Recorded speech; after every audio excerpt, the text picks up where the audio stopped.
Hello, everyone, and welcome to the webinar on the Reentry Planning Implementation Guide. I'm going to go ahead and get us started today. First, I wanted to just cover a few housekeeping items. If you haven't discovered it yet, you have a Q&A box at the bottom right-hand corner of your screen.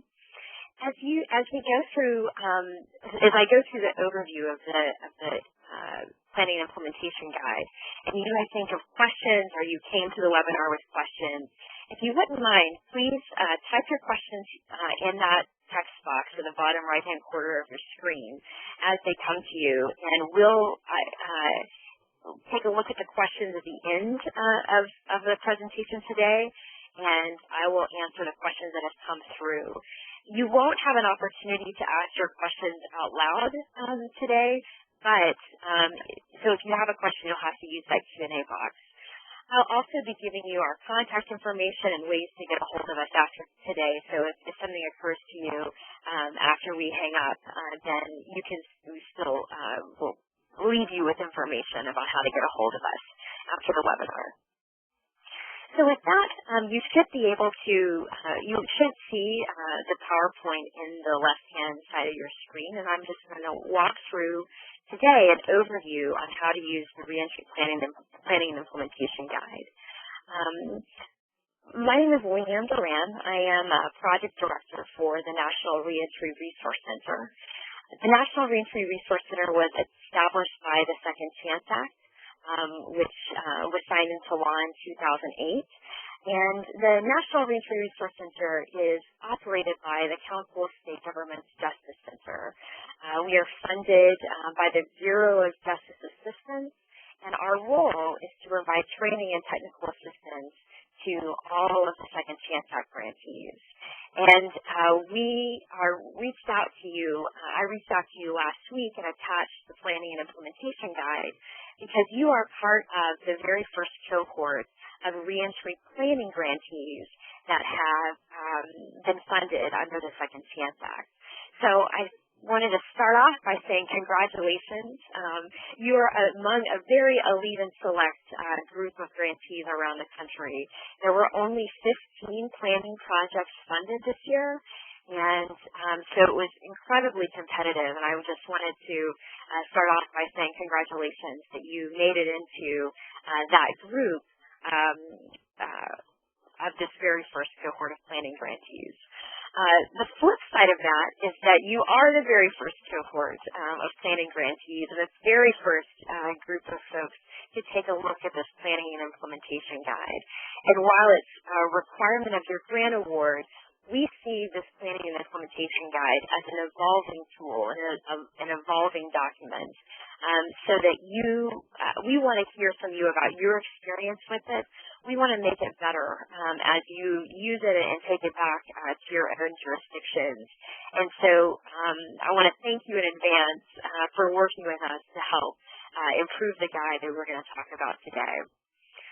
You should have gotten a copy of the guide.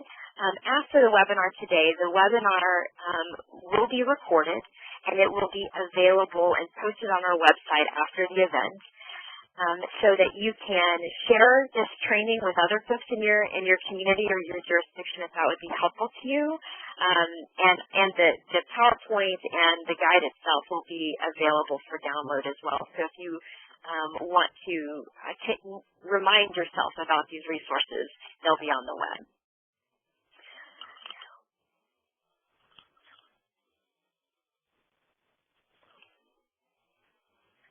So the Planning and Implementation Guide is designed to help planning grantees plan a multidisciplinary, jurisdiction-wide reentry strategy to improve the outcomes of people leaving your prison or your jail or folks coming back to your community. This is part of BJA's requirement that you complete a Planning and Implementation Guide as part of your grant award.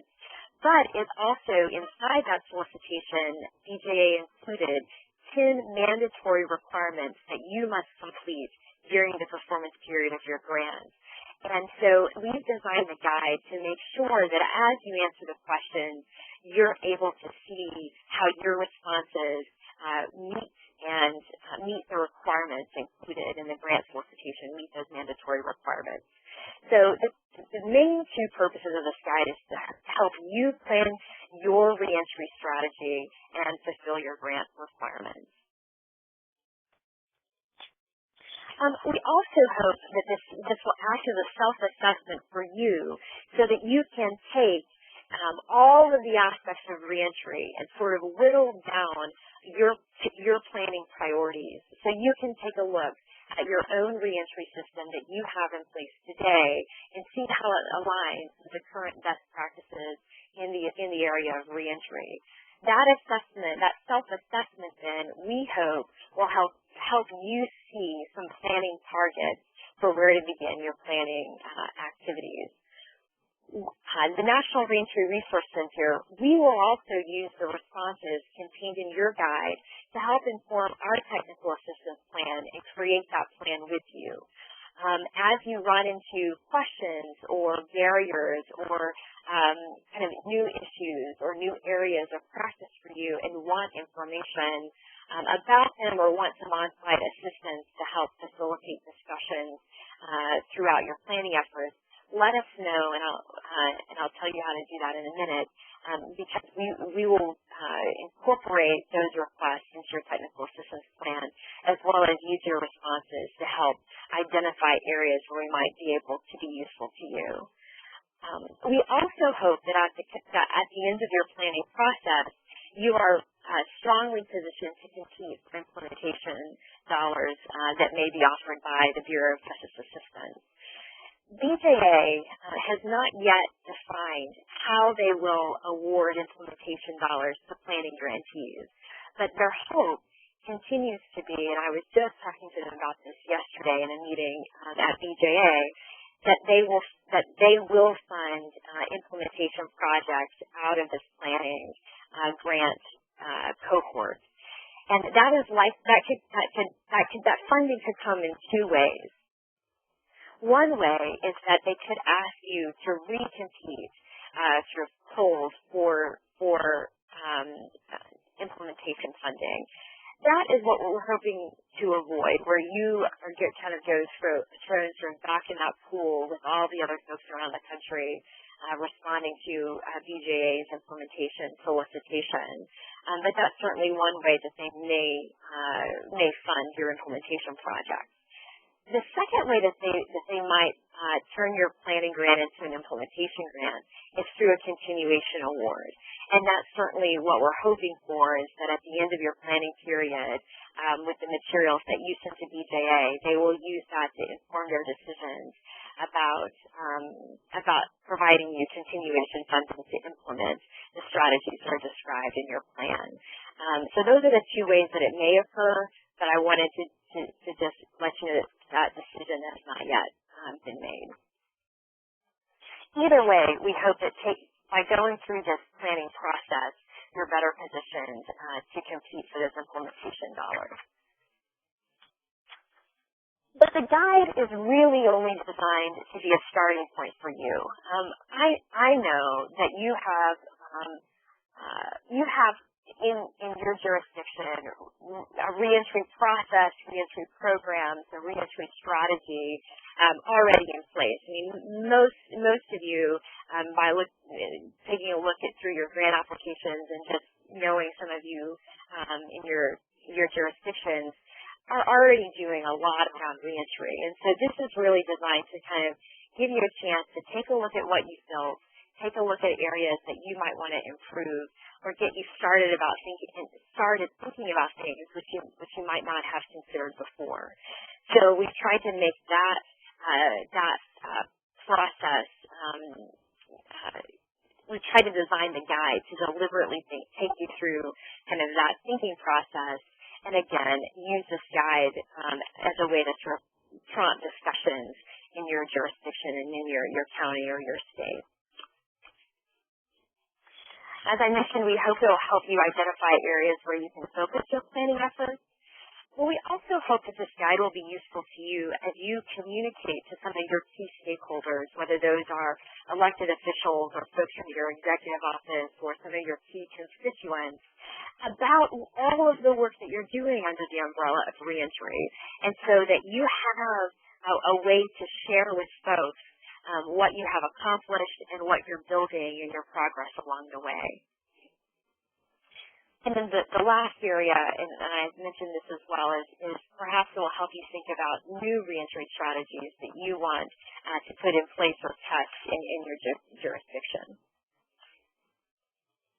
You can find the instructions for the guide, and these are very straightforward instructions, starting on page 2 of the guide. There's kind of a 5-part instructions, but the headline for those instructions is that we don't want your planning process to happen in a vacuum. That reentry, as most of you well know, is something that requires all kinds of folks to get involved in, all kinds of stakeholders, in order for us to improve the outcomes of people leaving our prisons and our jails. And so the very first set of instructions for you, and in fact, the entire first section of the guide is designed to help you think about how to get others involved and who to get involved in your planning process. And so we know that reentry and improving reentry outcomes can't be a responsibility of one organization or one small group of individuals, but it certainly requires the entire community of reentry practitioners and reentry policymakers to be involved in the decisions that you are making about the reentry strategy that works in your jurisdiction. As I mentioned, if you have any questions along the way, Angel Laraza from our team, who's on the webinar here today, will be your day-to-day main point of contact. And Dr. Laraza comes to us from Tarrant County, where he was the county reentry coordinator for Tarrant County, Texas, and brings to us a ton of knowledge and experience around risk reduction and around implementing reentry strategies at the county level. And so as you go through the guide, Angel will be a resource for you to answer your questions, as well as connect you to a whole host of specialized consultants that we have available to us at the National Reentry Resource Center.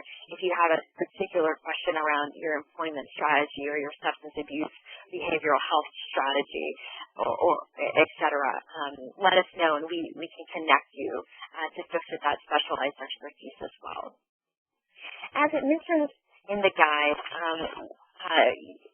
as you complete the guide, you'll send it to Angel, and Angel will schedule a call with you to walk through your answers and together define a technical assistance plan and make sure that we understand kind of what you put in your guide and where you're at in your reentry planning process. And you'll notice in the instructions, we ask you to bring a copy of the guide to the Second Chance Grantee Conference, which was originally penciled in for late February next month. And I don't know if any of you have kept up with some of the ongoing meeting saga that's happening at the federal level due to Muffingate. But we have not yet received the event approval to host the conference. And so in our conversations with EJA yesterday, we made the decision to postpone the conference until probably somewhere around May of 2012. So we're going to push it back a couple of months. But we'd still like you to at least send us your guide in whatever shape it's in. This doesn't have to be your final completed sections 1 and 2 of the guide, but we want to take a look and see how it's going for you and hear from you in February. So if you wouldn't mind, plan to send us a draft of your responses at the end of February. What we would like to do in March is schedule another group webinar with all of the planning grantees and have you hear from each other about how the planning process has gone, what you liked and didn't like about the guide, what are the next steps. Because as you notice, what you have here is sections 1 and section 2 of the guide, and those are really mainly designed to be a self-assessment process. What we need to develop is section 3 of the guide, But because each of you will take a different track in terms of what you'll focus your reentry planning activities on, what your plan is, that third section of the guide, is going to be specific to you and to your jurisdiction. And so we will be spending, March and beyond working with you on that section 3, that customized individual jurisdiction-specific reentry plan.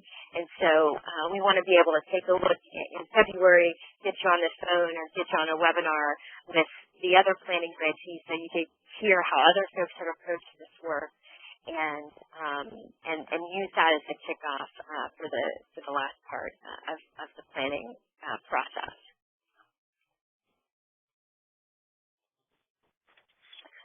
So you'll notice in the guide that this is that it's broken up into 2 parts, as I mentioned. Section 1 is around establishing collaborative decisions and a collaborative decision-making process, and then the way and then going into Section 2, you'll notice that we do a number of checklists in Section 2 that lets you do a self-assessment of your current practices. So Section 1 will help you determine if you have the right people at the table to plan and oversee your reentry efforts. You'll notice that this part of the guide is structured so that there's a narrative section and some information about collaborative decision-making, and then there's a handful of open-ended questions that you're asked to respond to. These are questions such as, who is involved in your reentry task force? We ask you to identify and define the mission and vision of your reentry approach, as well as your specific goal for reducing recidivism. And in Section 1, one of the most important parts of this section, which is something that BJA is very, very interested in, is understanding what is your jurisdiction's specific recidivism reduction goal. So in order to identify your goal, you of course have to know how you currently measure recidivism, and your current recidivism rate becomes your baseline recidivism rate. And then from there, taking a look at what is your targeted recidivism reduction rate within 1 year, and also it asks you to identify a 5-year recidivism reduction goal as well. So that is something that we are trying to make it very clear that you're deploying reentry strategies for the purposes of reducing recidivism, and that the decisions that you're making about what reentry means in your jurisdiction will get you towards your recidivism reduction goal. And then you'll notice that in Section 2, it's going to look a little bit different than Section 1. First, as I've mentioned, it'll help you kind of gauge the efficacy of your current policies, determine how well you think you're doing in the different areas of reentry. And so we do that by opening the chapter with a review of the risk, need, and responsivity principles. These principles of risk reduction should inform all of the decisions that you are making about your reentry strategy. And so we start with an overview of those principles.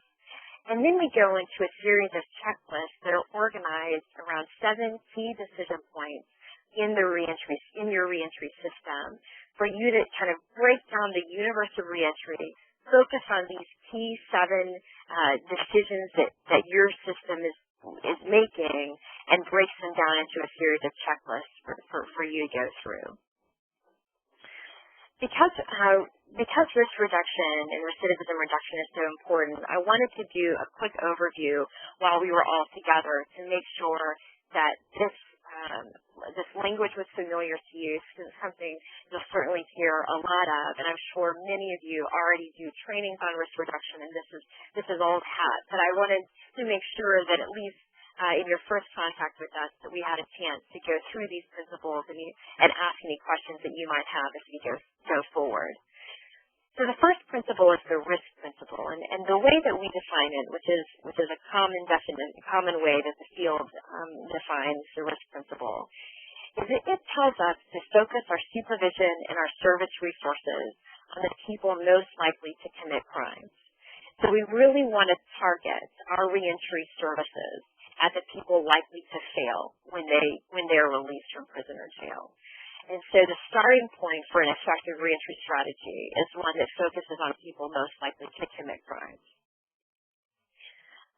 And under the risk principle, this is where it becomes so important to objectively assess risk of recidivism. And you'll notice, and we'll talk about this, we'll talk about it in just a minute. The need principle so the risk principle tells us who to target. The need principle tells you what to target. It's defined as the need principle asks us to assess the criminogenic needs of your population and target those needs with your treatment and service interventions. And so it's not just enough to target people likely to fail. You actually have to provide services that are going to lower their risk of recidivism. And the way that we know that our services are going to meet their needs is when they're designed to target those criminogenic need factors. And I wanted to put the definition of criminogenic needs here as well. Criminogenic needs are the dynamic or changeable factors that contribute to a person's likelihood to commit a crime. So one example of a criminogenic need is someone's antisocial or pro-criminal thinking style. If they have antisocial attitudes and beliefs, they're more likely to commit a crime. And so in the guide, it goes through and lists for you a number, the kind of top criminogenic needs right there. And when you're thinking about your reentry strategy and the reentry services that you provide, you want to make sure that they are able to address those criminogenic needs listed in the guide. And then the third principle of risk reduction is responsivity. And responsivity tells us to adapt our interactions and our services so that they enhance an individual's ability to learn and acquire new attitudes and new skills. The whole purpose of our reentry services, things like substance abuse treatment, for example, is we're trying to teach a person to live without turning towards drugs or alcohol. In order for us to teach these skills like sobriety, like how to maintain and keep a job, like how to interact with our families in a positive way, we need to reduce the barriers that a person has to learning those new skills. So this may be, taking into account a person's ability to read and write. Literacy may be a responsivity factor that you want to consider. How motivated an individual is to change is a responsivity factor. We'd all love to just work with the folks that are motivated and ready to participate in our reentry services. But the reality is that most folks don't start there. They don't start ready to change. And an important part of responsivity is building in ways to enhance a person's motivation into our services and into our interactions and into the skills that our staff have along the way. So that's just a quick overview of R&R, the risk, need, and responsivity principles, which again form the foundation for an effective reentry strategy. And section 2 of the guide kind of opens with that overview as well. And then the guide kind of switches gears. And you'll see that there are 7 key decision points that are kind of critical moments in time that present opportunities for you to collaborate and improve the likelihood that your reentry strategy will be effective. In the slide that's on your screen, I've provided you kind of a quick snapshot of what those 7 decision points are. The first decision point is about how you assess and classify your population. What assessment tools do you use? How do you determine what facility or what unit inside your facility your folks are placed? What does that assessment and classification process look like? that is a critical part of getting someone ready for release, is how you start with them at intake. The second decision point that we have is deciding what programming or what services you require a person to participate in order to change their behavior. So this is about how do you use the information gathered from your assessment process to make decisions about what programming and interventions they receive while they're incarcerated. The third decision point is around release preparation. This is as someone approaches their release date, what are you doing to get them ready for release? And how are you preparing them to walk out the door? The fourth decision point is the release decision itself.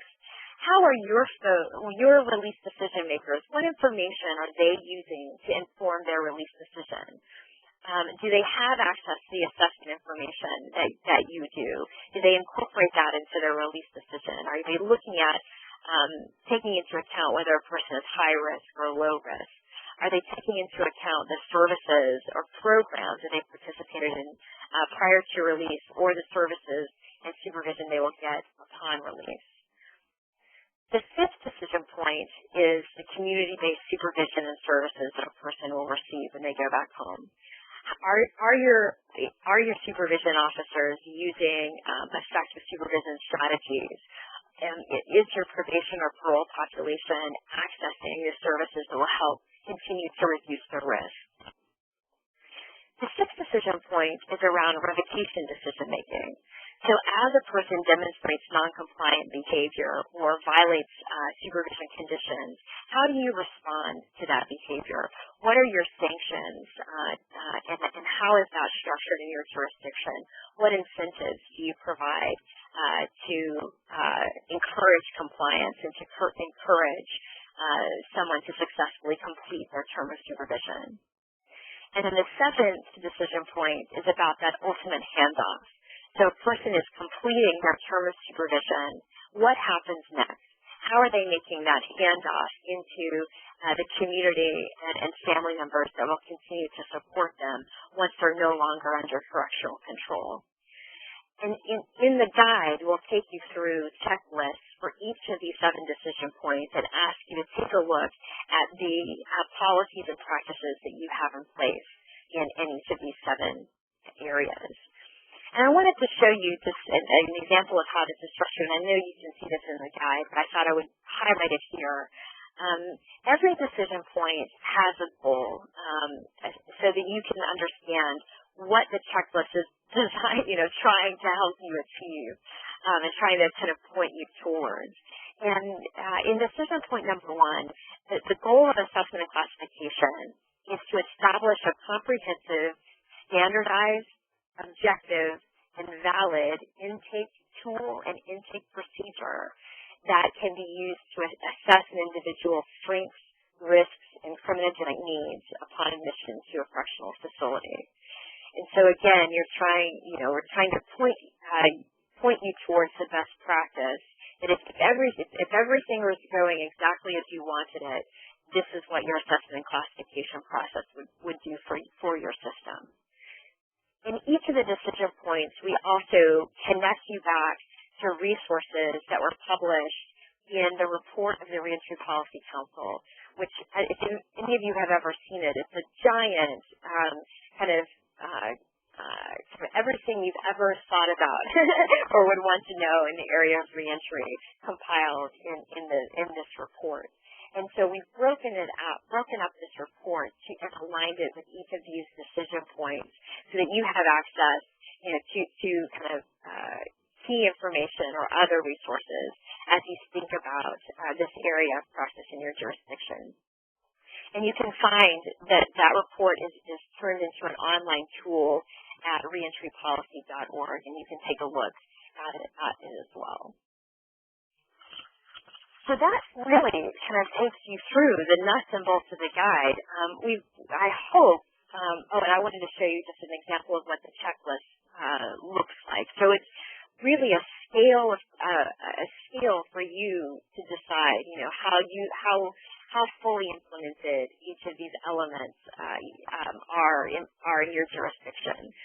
So, for example, the first one under decision point number 1 asks you about, do you use a validated risk need assessment instrument for everyone at intake?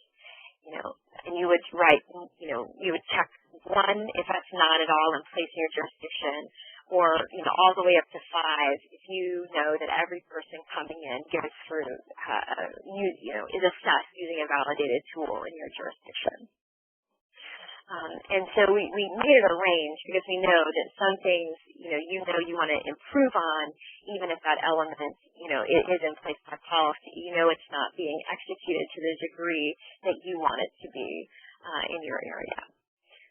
So again, this takes you through kind of an overview of what's in the guide, and we hope that it's pretty straightforward. That this is not something that will, is like hours and hours and hours of computer work, but it's something that you can treat these checklists as tear sheets. You can hand them off to groups of people that are working on different aspects of your system.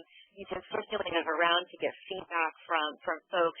And really, we've tried to design it so thinking about how you might be using these checklists and the stakeholders that you may want to get involved to respond to different aspects of the guide. And again, this is under kind of the mantra that no agency or organization can do reentry alone, that it does require a whole lot of folks to get involved in order to make sure that your reentry approach reduces recidivism for your jurisdiction. You'll notice in the guide that it really tries to to start for you at this place, at the systems level, that BJA has made it clear to us that what they are trying to encourage in the field of reentry is comprehensive, strategic reentry initiatives, and that we've designed this guide to help you take a look at your whole population, your whole jurisdiction, not just a subset of your population. But we know that by looking at your whole system, you may decide that you want to design a program for a small number of folks that are going through your prison or your jail or your reentry process. And that is from our perspective, I think it's great if as you go through this comprehensive assessment of your system, you decide that you want to design a specific reentry program or a specific reentry approach for a subset of individuals. But it's important to BJA. We think it's a great strategy that as a starting point, you look at your system as a whole and then kind of narrow down to decide where you want to begin or what subset you may want to focus your implementation efforts on. So that's the planning and implementation guidance in a nutshell. And again, as you go through it, if things don't make sense or you have feedback for us about things you could add or things that just don't seem to work for you, let us know, and we look forward to hearing from you as you get a chance to take a look and go through this guide in your jurisdiction. So now, what we'll do is I will take questions. And I've gotten one question so far about how many groups or cities applied for the planning grant, and I don't know specifically how many applied just for the planning grant. I believe BJA got over 600 applicants over 500 applicants for the demonstration, under the demonstration solicitation. And you might recall under that solicitation you could apply for one of two categories, planning or implementation. And I don't know how that broke out among each of the categories.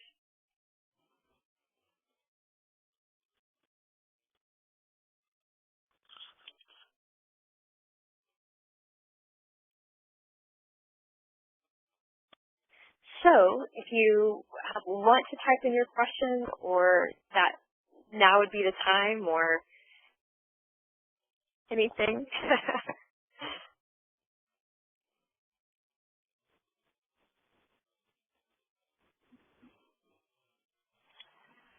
All right. Well, one of the questions that Okay, here we go. I've gotten some questions that have come through. One of the questions is asking about engaging the regional U.S. attorney, and I think, and asking if it makes sense to engage him in the reentry planning process. We have seen a growing trend of U.S. attorneys becoming increasingly interested in the reentry approaches that are happening inside states and cities and counties around the country. And Attorney General Holder issued a letter to all of the U.S. attorneys, describing the federal reentry efforts, describing the Second Chance Act, and encouraging U.S. attorneys to get connected to the reentry efforts that are happening in their state. And so certainly, I think, if nothing else, as a key stakeholder to share information with, I think it's a good idea to engage the U.S. attorneys, whether that's the state level or the regional level. I get a second question about can I share the list of grantees that received the planning grant? And we certainly can. You can also find the list on our website as well under About the Second Chance Act. We will send you that list with contact information for your peer group, for your other grantees like you as well after the webinar. I have another question about is the assessment and classification checklist designed to just focus on your intake procedure or your assessment process at different points in time later on? And we have bundled a lot of the assessment related questions in that decision point number 1. You will find scattered throughout each of the decision points questions about your assessment process.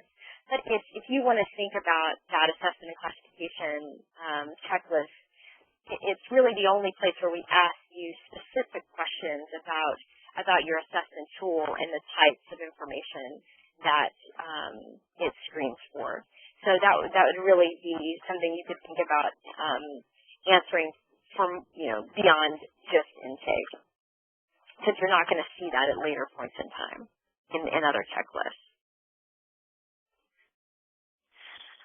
And I got another question about, can reentry also be for people, or also can your reentry strategy include individuals that are coming out of confinement that are not coming out under supervision, that are discharging straight from a facility?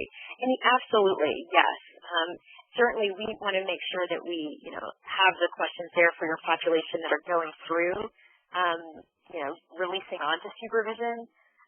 But if you just want to put, if you're really wanting to focus on that group of folks that are coming out without supervision, that's fine as well. I think that's just something that you need to explain, why you're targeting that subset of individuals, which makes a lot of sense. But that definitely don't mean to exclude that maxed out population. Another question that we received asks, how vital is it to have ex-offenders engaged in your stakeholder planning group? And I think we have seen a number of different strategies that communities around the country have used to make sure that people who've been incarcerated, as well as victims and survivors of the crime victims and survivors, are engaged in reentry planning. And I think there's a number of different ways to think about how to do that, but absolutely it's important in some way to have folks that have gone through your system and have firsthand experience be engaged in the planning process of your reentry efforts. Not only do they often have, they often have very key insights into really designing a reentry approach that will be effective. And so it's an important kind of set of information that they can bring to the table that you can't really get from any other stakeholder group. Another question that we received is, do we have a list of sort of best practice assessments? And we don't really keep a list of our top 10 kind of assessment tools, but we can send you some information about what to look for in an assessment tool that works for you. And of course, the headline for that is that your assessment tool is normed and validated for your population. So you're not just that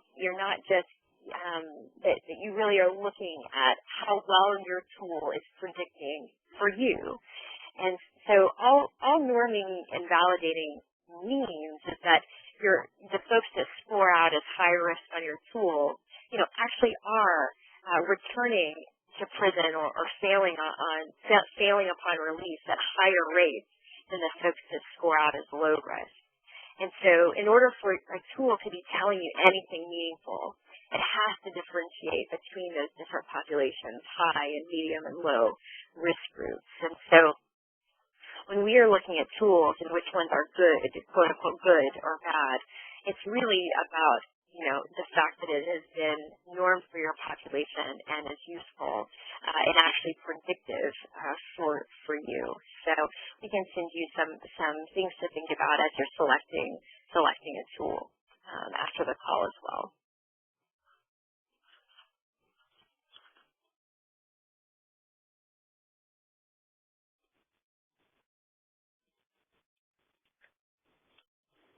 Okay.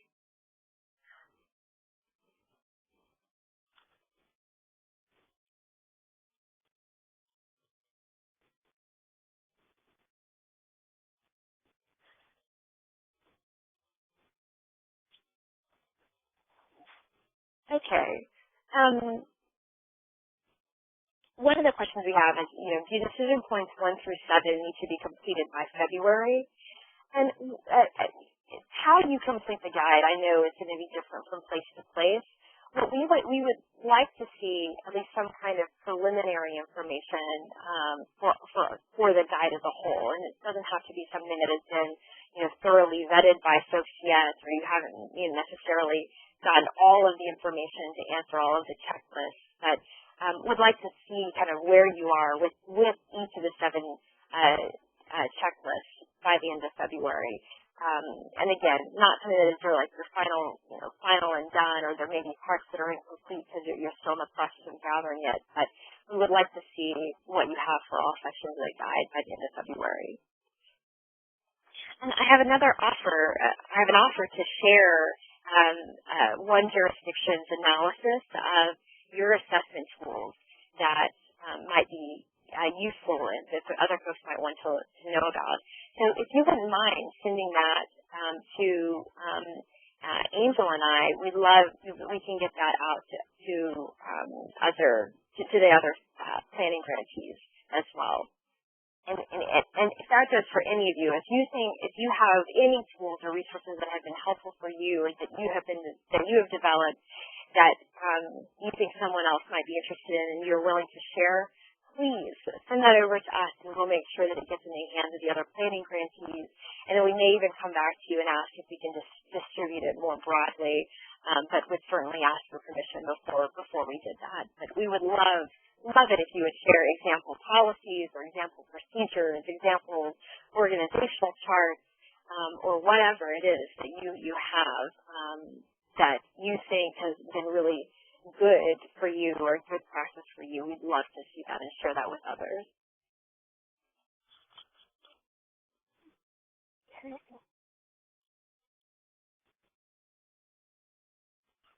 Well, I was going to, before we wrap up the call, I was going to turn it over to Angel and just have him kind of introduce himself. And Angel, if you wanted to add anything that I missed today, please jump in as well. Sorry, my phone was muted. Hello, everybody. I'm Angel Olaraza, and I'm looking forward to learning more about your projects and learning more about your progress as we move along. Nothing to add, Leanne. Did a pretty good job. Good. Thank you, Angel. Mm-hmm.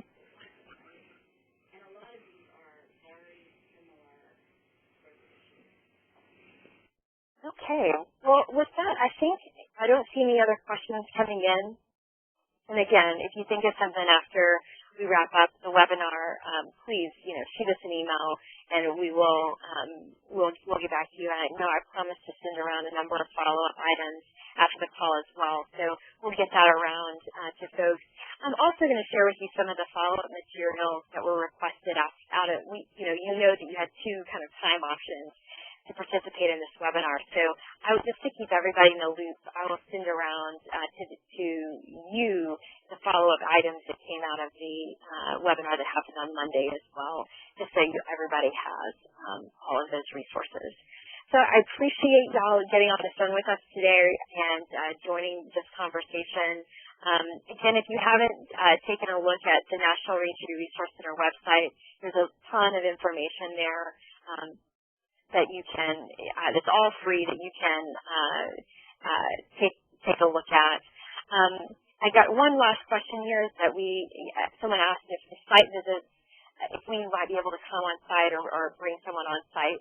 And absolutely we can. We don't, we haven't, it's not a requirement that we come and visit all of you or anything like that, but if there's something that you need that we can be helpful with and it requires us to be on site for or requires us to engage one of our other kind of consultants and bring them on site with us, absolutely that is something that we can do as we develop the technical assistance plan. We can include that there. So with that, I'm going to say goodbye and look forward to getting to know you more over the coming months. Thank you.